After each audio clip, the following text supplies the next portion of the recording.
Welcome to Global E-commerce Leaders Podcast. I'm Michael LeBlanc. And I am Jim Okamura. How do the world's best retailers and retail brands successfully expand across international markets? On this episode, we sit down with Roberto Croce, recently the Senior Vice President of International at American Eagle Outfitters. Drawing on 30 years of product, e-commerce, and global leadership experience, Roberto shares a practical playbook for global growth, including brand building, localization, pricing strategy, international partnerships, digital-first market entry, and organizational design.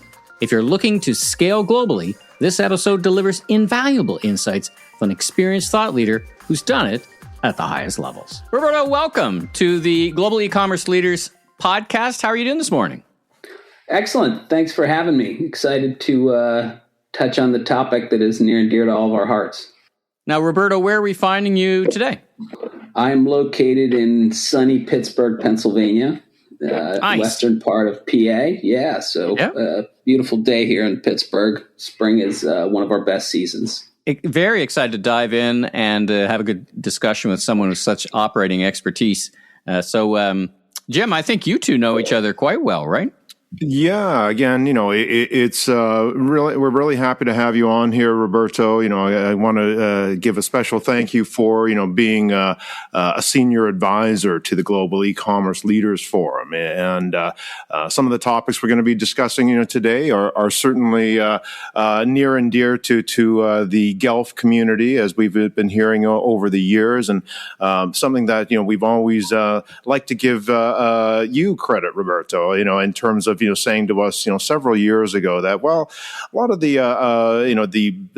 let's say, established, global brands, have, different needs, and just a different kind of level of complexity, to their international, go-to-market, strategy. So, that's certainly something that we've taken to heart over the years, and, it's something that has really compelled us to branch out beyond our e-commerce, beginnings into, international, like wholesaling and working with licensees and just all the different ways that, big brands, have been distributing their products, globally. So for those who don't know you, can you just let's start by, just introducing yourself, and some of your past roles, leading to, your most recent global mandate? Again, I appreciate it. I have known Jim for a long time in the Guelph community. It's been kind of a pleasure to get to know them over the years. My background is actually, I'm a merchant by background. I'll start with, I was a merchant in department store retail.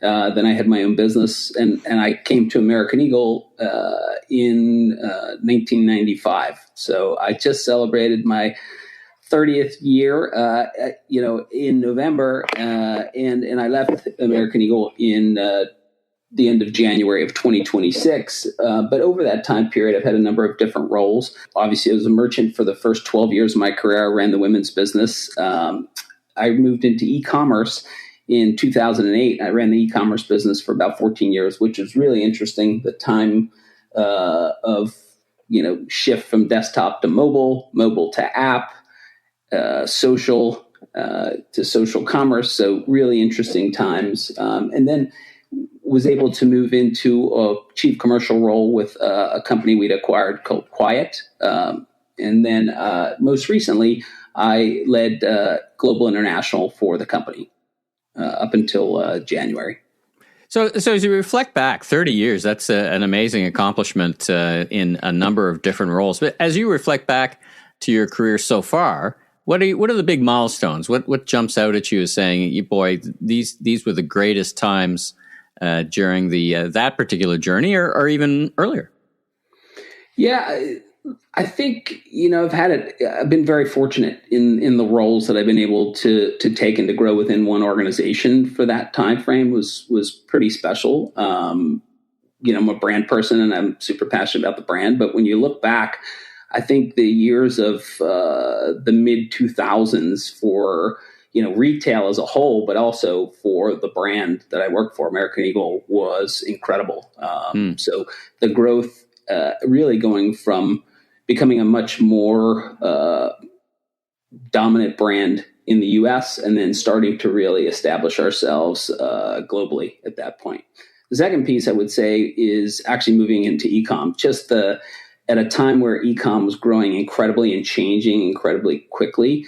Our customer was a 20-year-old. So right at the heart of the digital kind of revolution, the introduction of the iPhone, all the way through current, it's been fantastic. And it's always great to sit back and say, boy, what we were able to accomplish as a team, and actually, in retail as a whole, the evolution and the brands that have been successful, kind of that evolution. So to be able to be a student and to be kind of a leader within the organization during that time was really something special. And then I would say also the last two roles that I had between Quiet and International, being able to kind of cover all aspects of a business, for me has been something special and something that has only continued to add to my interest of continual learning and growth.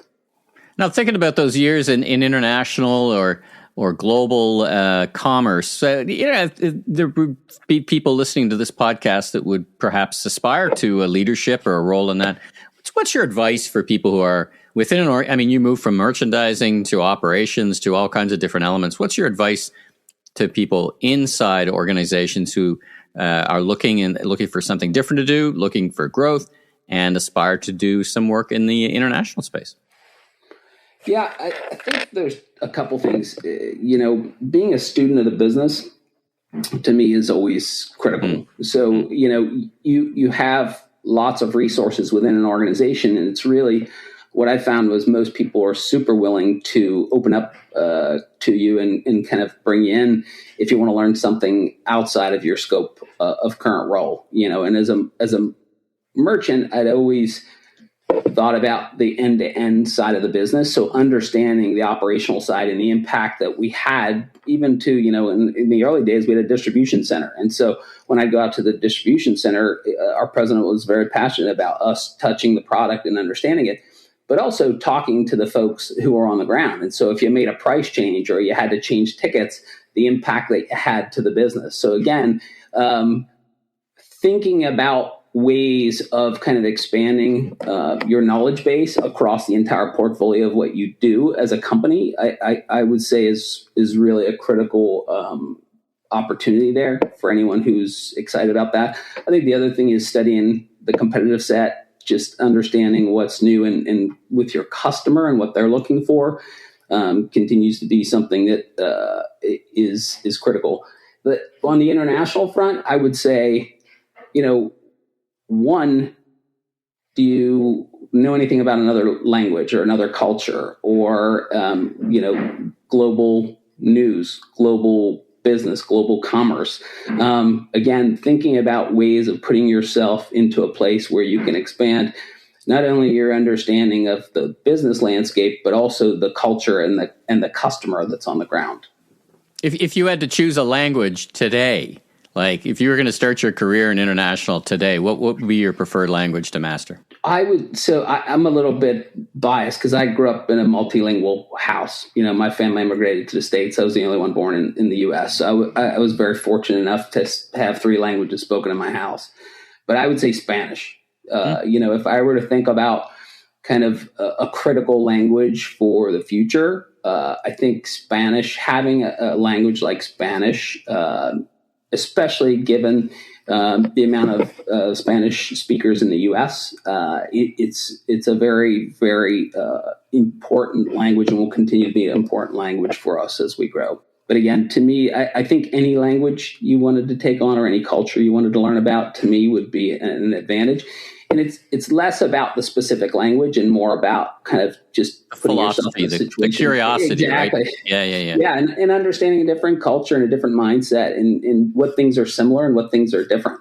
Roberto, let's kind of jump into some key success factors, for global retailers and brands. We've over the years, we've liked to use a strategic, framework, that for international expansion very specifically that really starts with kind of assessing, a brand's or retailers brand equity in a given country or region, along with other inventory or along with an inventory of other assets that they can leverage in their growth strategy, whether that's customer data, supply chain facilities, channel relationships, existing partnerships, all of that. So just kind of starting at a 20,000 foot level. I mean, what do you see as key success factors for international expansion, and any examples you can share? Not even just specifically American Eagle. It could be others that we know in the industry, and just where you've seen some great global stories.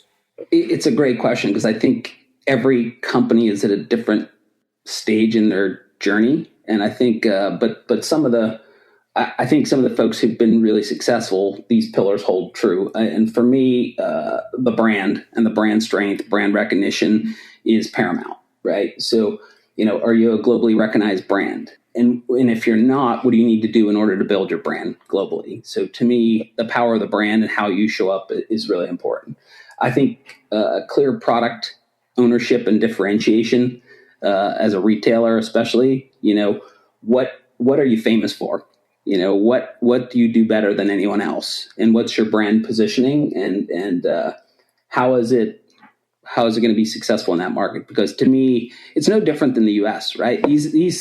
These kind of pillars hold true globally. I think for you to be successful, it's what's your brand, what's the strength of it, what's your product moat and differentiation.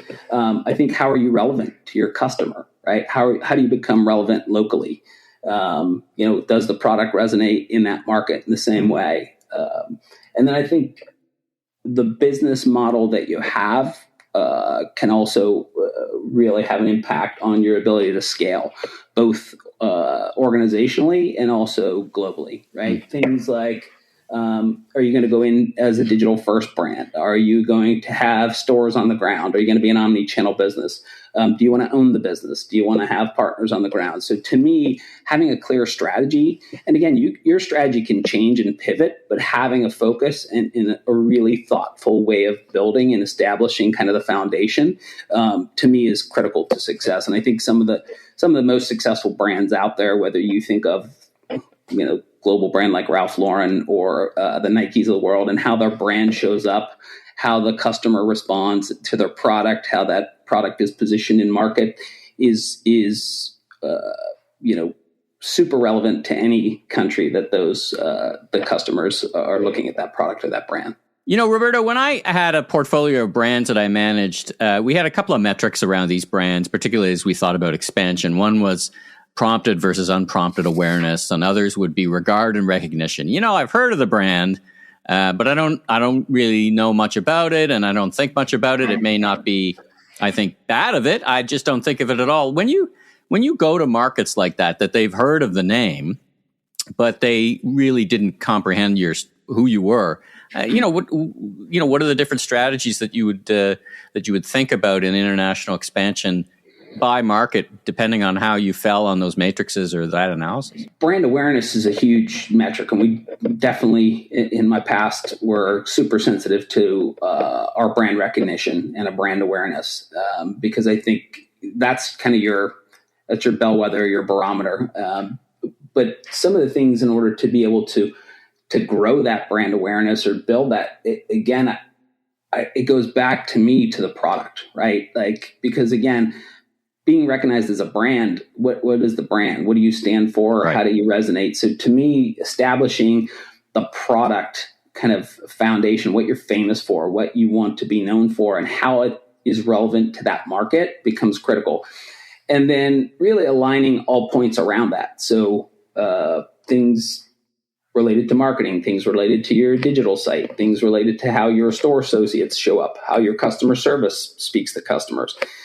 Truly thinking about what you want to be famous for end to end, and then start even things like influencer marketing, right? Starting to really focus in on the pieces of the product and the brand and what makes it special. Because to me, those are the kind of pieces that start to build momentum around, market share in the different geos or the different markets that you're trying to compete in. I think the other piece is really being focused around which markets you are important to you and to your business, because again, it's really hard when you go to a market and you've established that hey, they're aware of the brand, but they don't necessarily know the brand. How do you start making it relevant to that customer? I would say in my past life, American Eagle started out as a U.S. based retailer.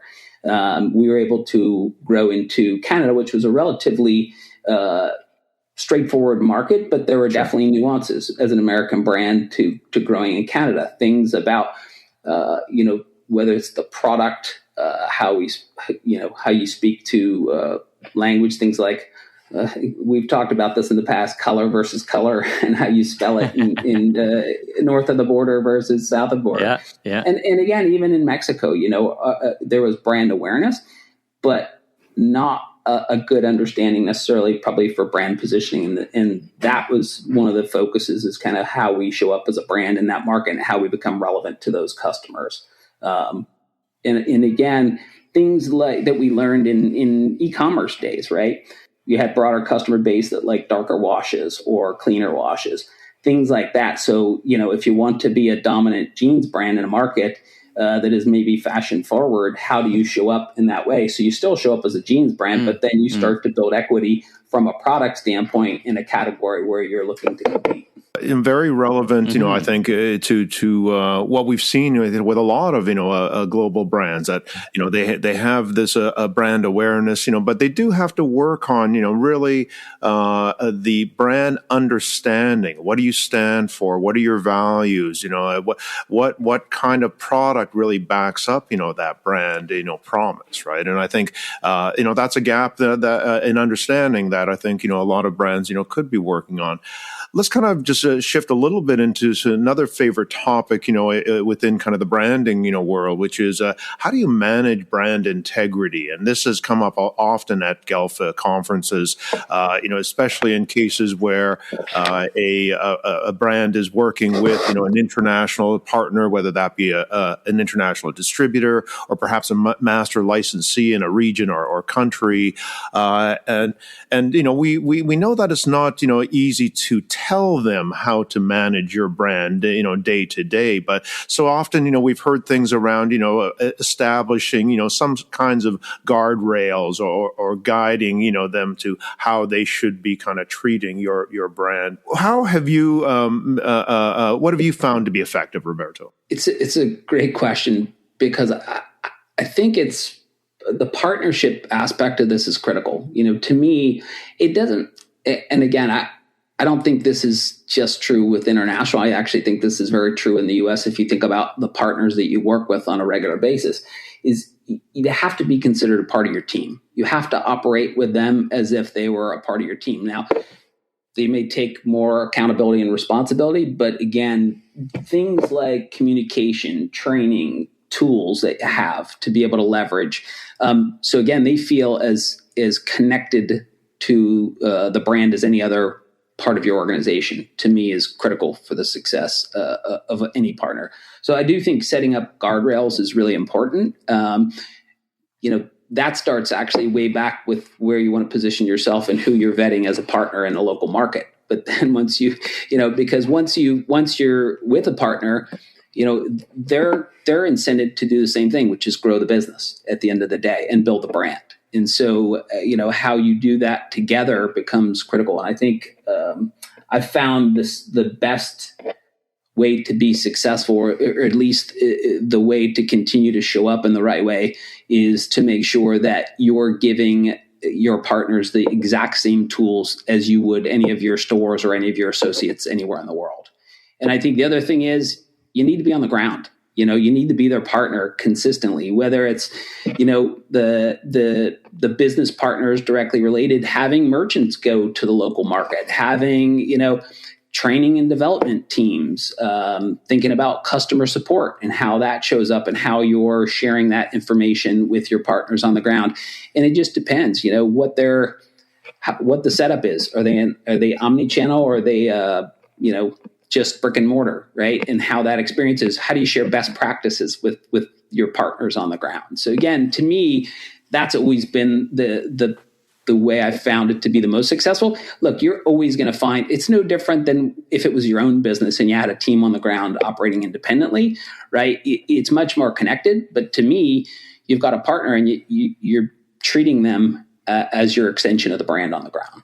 What about things like data and insight sharing? I mean, again, that's a topic that comes up all the time, and some brands have certainly said, international partners, some say they do share, some say they don't share anything, with us, right? And that's a problem, right? I mean, this is where we've seen, a number of brands say, we're kind of doing an entire review of our international distributors, and often case it was, what are they bringing to the digital party, so to speak, right? And that's very inclusive of, kind of the data and insights that we know we run these businesses, by these now. But, what have you found, again, to be effective in kind of encouraging, some of that sharing of insights and very importantly, data? Data and insights are critical to running your business, right? And having the same perspective on what success looks like with your partners is critical. So I think data sharing, like certain things are proprietary. You're not going to be able to share, everything. But when it's related to sales data, you want to be able to give the best insights that you can. And actually, you want your partner to be able to give you insights as to what their data is telling them that's different from what you're seeing in other markets. So, like, to me, the merging of data and sharing of insights and having some clearly established KPIs that you're aligned on, like what are the ones that matter? They're going to have probably hundreds of data and insights and KPIs they're going to be looking at across their portfolio of brands as well.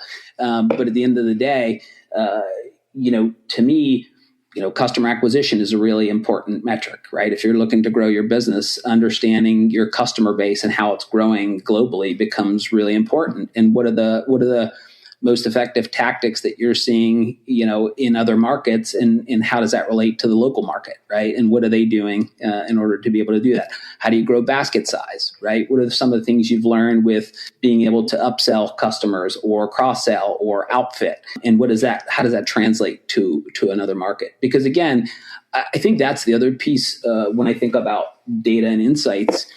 As you go into a new market, you may be early in the journey in understanding what's happening in that market, right? Brand awareness is low. There's not the same customer base. You don't have established product categories. Yeah. So being able to share those different insights. Set of competitors. You got a different set of competitors. 100%. Right? Yeah. Different value props, right? Different promotional. So understanding those pieces and then being able to share insights is how you've adapted in different markets, because then in a mature market, you've kind of gone through these things and you may have tried a few things and you can give insights as to, hey, you might want to try X, Y, and Z, because I think these are the things that drive, new customers, the things that drive, UPTs. These are the things that will drive not only being able to sell one category, but an add-on category. Let's last couple of questions. I want to tap into your experience about global pricing. So pricing these days is actually a bit of a flashpoint, both in America and Canada. We've got this surveillance pricing, this dynamic pricing discussion, which has kind of found its way from from Uber to hotels to retail. And so when you think about global pricing, straightforward, you just do the exchange rate, right? That would be one straightforward approach. But what are the other approaches, and what would be your advice to those thinking about global pricing strategies? I think it also depends on your actual business strategy. To me, I'm a brand person, so brand positioning is really critical. And so, if you want to be a global brand, how you show up consistently across the globe matters. So thinking about not just the price, right? Price is the ticket pricing is so you're not you're able to be profitable in your business and it's relevant to that customer in the market. But again, if you're looking to grow market share and if you're looking to position your brand in a geo, being able to understand, to your point, the competitive set, where your product, again, where the product mode is, like why is your product a great value at that price, and what is that price? And are you positioned in the same place from a brand perspective? Your prices may be different by market, but are you positioned in the same place as a brand as you go globally, right? When you think about the great global brands, they're not changing their brand positioning across different markets. The prices fluctuate for sure, but that consistency of how you show up and that value proposition from a customer standpoint is really what, to me, what allows you to build a global business. Yeah, it's super interesting because I ran Black & Decker Canada for a while, and of course we would think about price based on both the exchange rate, the simplest thing, and then how would we explain to consumers if a product was priced greater than the exchange rate? And it could be everything from logistics to availability. Sometimes it would be competitive set. They all factor in, right? Yeah, I think you're right. The exchange rate's kind of table stakes, right? Because again, at the end of the day, are you easy to you explain? Have a local, easy to explain. Yeah, 100%. And I think again, that's also why you have a good, better, best, or a value proposition strategy, even with your assortments. You can have products that are more expensive because they're fashion that, you can, they're much more relevant to the going rate in the market for a fashion product. But if you have a core business that you're trying to establish and build from a customer standpoint and you're differentiating from the market, you want it to be relevant. Yeah, we've seen that in the past. When we were helping Williams-Sonoma enter the Canadian market. Actually, it was right around the time that Restoration Hardware, now RH, was also entering the Canadian market, and we really advised on a what the market will bear approach. That was really kind of looking at the competitive set, and unlike what we saw in other cases where it was more of that maintained margin approach, factoring in FX and so on. But it really, I think, makes a difference, especially when you combine it with what we were talking earlier in terms of the brand awareness versus true understanding of the brand. That goes a long ways to kind of sharing that kind of value proposition that you're really providing, to that, target customer. It's interesting because if you're going into, this is where the strategy matters too, right? If you're going into a market digitally, you have not that you're showing up as a brand differently, but you're able to actually try some things. Doesn't change your brand positioning. You still strategically understand where you want to be, but it does give you some flexibility. And then you have to think about things like, am I fulfilling locally? Do I have to add VAT into this as well as shipping costs? So again, if you're going to put your brand on the ground, and this is where understanding kind of where you are in your strategy matters as well. Is my strategy cross-border digital first? And okay, now I can actually start to test pricing. I've done all the research. I know where my competitive set is. I know where the product is, where I have a product moat, but I can start to test some differences in pricing to learn about, what's relevant to the customer and how I show up. The other thing is, am I a promotional brand or am I a reg price brand? Depending on the market you go into, right? People talk, you spend an inordinate amount of time looking at your ticket pricing and brand positioning, but if the market is extremely promotional, how do you show up in that market, even though your ticket prices are showing up in one way? And to me, that's also where, if you have stores on the ground, customers can walk into your store just like they do in the US versus someone else's store. And what is that proposition that kind of differentiates you? So to me, it's an interesting piece of where you are in your life cycle and your strategy also kind of gives you some flexibility and allows you to try some things and to learn. And because look, there's plenty of examples of many retailers who've gone into markets and got it wrong for a lot of different reasons, whether it's the brand positioning, the pricing, what product they thought, would be successful in that market. And timing, quite frankly, bad luck. Timing works too. Yeah, no doubt. And what it takes to grow a brand in a market where brand awareness is low. And why we value kind of the agility or nimbleness of any business to be able to react to what's working and what's not, and that's where again we've always loved the digital channels as kind of the tip of the spear, and because it does allow that kind of like fast test and learn, that is so valuable, especially before any bigger bets, let's say like physical stores, are kind of put down. Yeah, and it's a great feedback loop from the customer, directly from the customer and from the local market as well. Let's kind of just touch on organization design for global. Just again, we could talk on this, for hours, but in your career, what has been effective, when it comes to having either strong centralized teams that are managing, at the regions, or having strong regional teams that really are close to the market, obviously. And we've heard from so many different brands over the years in terms of how they almost divide strategy, execution, P&L management. What has been effective, in your experience or in talking with others? Yeah, this is where I would say there's no single approach that is like a silver bullet. Again, it depends on your organization, where you are, because I would tell you your structure will change over time based on your maturity and where you are and what your strategy going into a new market is.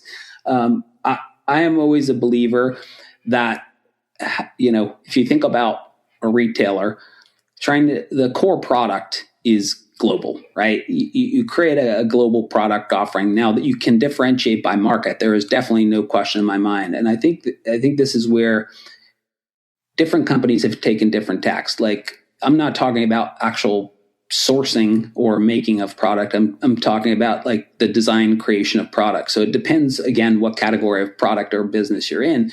In a place where, apparel retail, where you're the brand, I think it's really important for quality, for, consistency, for value, that the product organization is centralized. I think on the other side, a feedback loop where you have very clear understanding for what product needs to be specialized for a market is critical. And I think being able to address those needs and having an organization that can address them in the right way is critical. I think, because again, global brands, I'm a believer of whether you call it 90-10, 85-15. Like, if you're trying to build a global brand, does the core of your product service that customer? Because I would say to you, if it doesn't, maybe you're not ready for that market yet, right? Like, or maybe that's not the right market to go into. And that's a hard conversation to have, right? Like, because you're looking to expand globally. But I think, again, if you're a brand, your essence is the product that you sell. So having the core be consistent and then having some local variation in market becomes critical. I do believe you need folks on the ground. There's no question in my mind. And again, it depends on where you are in the maturity. That's why cross-border is really good to start, right? Because, having some infrastructure for things like customer service and returns is important in those local markets when you're doing that. So again, you have true one-to-one customer experience. But at the end of the day, as you want to start to put physical locations or have omni experiences on the ground or become much more relevant to the local customer, you want to have some kind of native experience on the ground and native intelligence, folks who know the market, know the customer, know the brand. Because I believe that's the way that you want your brand to show up the same way or in a great way across the globe. For everyone to think that you're going to start your experience exactly the way you show up in your local market, you can do that, but then you also have to be prepared for the investment it takes and the length of time to get a return on your investment, right? So again, to me, that's where the strategy comes into play. Is everyone aligned on the length of time it's going to take to build a business? Is everyone aligned on the investment it's going to take to build a business? And there's going to be some learnings and pivots along the way, just like there is when you're building your own business in the country that you're based in. It's been a masterclass in international growth strategy, and you've been very, very generous with your time. If people want to get a hold of you, are you a LinkedIn guy? What's the best way to get a hold of you and tap into a bit more of your wisdom? Yeah, LinkedIn is definitely the easiest way. Well, there's no question that we're blessed to have such a sophisticated and experienced operator as an advisor to the Guelph community. So thank you both for that and for joining Jim and I on the Global E-commerce Leaders podcast. Been a real treat. I think we could talk for another couple of hours about all these issues, and I think we'll leave it here, but I think we'll get you back on. There's so many different directions we can take it. So once again, thanks again for joining Jim and I, and have a great rest of your day. Yeah, thanks so much. Really appreciate it. Great conversation. Look forward to speaking further. Thanks, Roberto. All right, guys. Thank you so much. Thanks for tuning in. Be sure and give us that 5-star rating and follow us on your favorite podcast platform, and check out our newly refreshed YouTube and LinkedIn pages.